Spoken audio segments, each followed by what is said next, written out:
Comment êtes-vous venu ? Et je suis venu en Vélove, en vélo partagé en libre-service lyonnais, et ensuite en train de Lyon à Dijon et de Dijon à Dole, et ensuite à pied. Voilà. La mobilité, c'est quoi ? La mobilité, c'est une des manières de faire face au problème de la séparation entre nous et les autres personnes et les choses. Et au fait, voilà, c'est le moyen d'y accéder et de remédier à cette séparation. Pourquoi est-elle au cœur des réflexions aujourd'hui ? Parce que, en particulier en France et dans les pays les plus développés, la mobilité, c'est le domaine numéro 1 d'émissions de gaz à effet de serre. Et au sein de ce domaine, la voiture particulière elle-même est la première source. Et donc c'est aussi pour ça que non seulement c'est un sujet d'importance, mais aussi que c'est un sujet qui touche les individus et pas seulement des grands groupes industriels, par exemple, ou des collectivités. Un monde sans voiture, c'est possible ? Pour tous ? Un monde sans voiture, c'est possible parce qu'il a existé très longtemps sans voiture, donc on a la preuve historique que c'est possible. Est-ce que c'est possible pour tous ? Oui, mais par contre, ça demanderait des réaménagements extrêmement profonds des territoires et des modes de vie.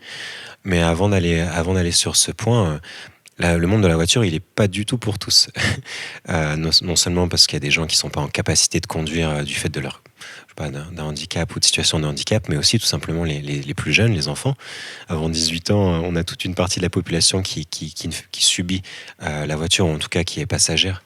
Et donc, et c'est pareil au grand âge, on a une grande partie de la population et qui va aller croissante, qui va être en incapacité de conduire et qui va perdre confiance aussi en ses capacités à conduire et de toute façon qui va abandonner la voiture. Et donc voilà, le monde sans voiture, il existe déjà. Il a existé par le passé, il existe au présent pour un certain nombre de nos concitoyens, et il est possible qu'il existe. Et il y a plusieurs modèles possibles. Avec des collègues architectes urbanistes, on avait travaillé sur un projet de monde sans voiture à l'échelle de l'Arc lémanique, donc la région en Suisse entre Genève et Lausanne. Donc il y a une région avec un équipement extrêmement important en voiture et qui est axée sur une autoroute qui est aussi longée par une voie de chemin de fer. Et donc mes collègues avaient fait l'hypothèse, on se casse pas la tête, comment on y arrive à ce monde sans voiture, on y va, on y est, qu'est-ce qu'on fait ? Et donc ils avaient imaginé 3 modèles, peut-être qu'il y en aurait d'autres. Un premier modèle, c'est qu'on reste dans une logique de grande vitesse. On imagine un modèle de métro-tram en fait. À l'échelle de cette région, ça coûte très cher, mais admettons qu'on ait les moyens. On est en Suisse, pourquoi pas. Et donc on essaie de substituer les déplacements automobiles par ce système-là. Donc la grande vitesse et une interconnexion forte entre agglomérations. Un deuxième modèle était très différent. C'est finalement résoudre le problème de cette séparation entre nous, les objets et les personnes, non pas par la mobilité, mais par la ville. On densifie énormément. Donc ça permet d'avoir accès à proximité à tout ce dont on a besoin ou l'essentiel, et aussi de libérer des espaces qui redeviennent des espaces des terres agricoles, sur le long terme en tout cas, et à court terme des espaces un peu plus naturels, ce qui n'est pas non plus négligeable. Mais on est sur un modèle très urbain qui n'est pas toujours souhaité par les populations. Et il y avait un dernier modèle, où là on est plutôt sur un modèle de conservation de mode de vie un peu plus ancré dans le rural. Et donc l'idée c'est là d'aménager à équidistance entre des villages. Il faut effectuer des calculs et des décisions politiques, des infrastructures. Donc là les infrastructures sont partagées. Il y a une mobilité, il y a une distance à franchir pour s'y rendre, mais c'est une distance qui est raisonnable. Et ça ne nécessite pas que la petite unité villageoise, pour le dire vite, que le rural doive aller à la ville pour avoir accès à l'infrastructure. On essaie de faire sortir un grand nombre de personnes des centres urbains, les dispatcher, et à ce moment-là d'avoir une espèce de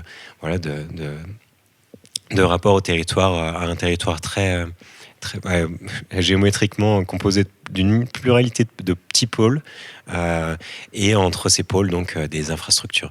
Et on peut imaginer aussi des possibilités de déménagement et non plus penser au tourisme, mais penser à des migrations et vivre cette mobilité de manière beaucoup plus rare, mais beaucoup plus forte.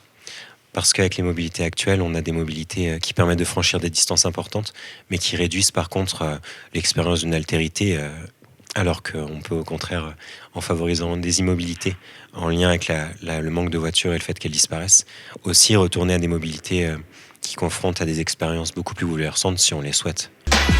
Comment aller vers une mobilité durable et plus équitable ? La bonne nouvelle, c'est qu'on n'a pas besoin de l'initier, on peut surfer dessus déjà. Bien sûr, à l'échelle des grandes agglomérations européennes, on est sur environ la moitié des foyers qui n'ont déjà pas de voiture, qui n'ont plus de voiture. Donc ça représente des masses assez importantes. Voilà, à Paris, c'est 1 million de personnes, donc c'est pas négligeable d'une part. C'est le premier point. Il y a des lieux où il est facile, et on est en train d'y parvenir de plus en plus, de mettre fin à la dépendance à la voiture et de la sortir des habitudes d'un certain nombre de citadins. Donc là, c'est la partie facile du problème, même si ça se fait pas non plus avec une baguette magique, mais enfin, on a les solutions. Le deuxième point, c'est réfléchir dans ces lieux-là aux personnes, et notamment aux personnes qui travaillent, qui ont besoin de conserver un usage de la voiture, qu'elle soit électrique ou non, parce que c'est juste nécessaire à leur activité, qui semble d'intérêt général, ou en tout cas qui a un intérêt important. Voilà, l'exemple le plus évident, finalement, c'est l'infirmière à domicile, par exemple. On imagine difficilement qu'elle puisse se passer d'un véhicule, peut-être. En tout cas, on peut réfléchir aux usages qui nous semblent à conserver en ville. C'est le premier point, et on sait aussi que les mesures sont acceptées, d'autant plus qu'elles sont considérées comme justes par la population. Ce qui n'a pas l'air d'être le cas aujourd'hui, puisqu'on voit que les gens qui vivent hors des villes mais qui doivent s'y rendre trouvent extrêmement injuste, notamment les ZFE et toutes les zones qui vont limiter leur usage de la ville. Donc ça, c'est le premier point. Et après, donc, il y a les zones qui ne sont pas autant urbaines. Donc il y a plusieurs manières de réfléchir. À nouveau, on peut densifier un peu le périurbain, et donc c'est une des manières de faire, mais c'est difficile à envisager parce que souvent le souhait justement des personnes a été de quitter cette densité. L'autre point, c'est d'avoir un projet de territoire différent, et de relancer tout ce qui est en train d'arriver aussi, les lignes de tramway et les lignes de chemin de fer qui ont une grande capacité à desservir même des petites localités où il y a encore des gares qui sont parfois désaffectées. Et là, on est sur des modèles qui sont... on peut s'inspirer du modèle suisse notamment, qui en fait repose sur l'idée que les territoires sont égaux entre eux.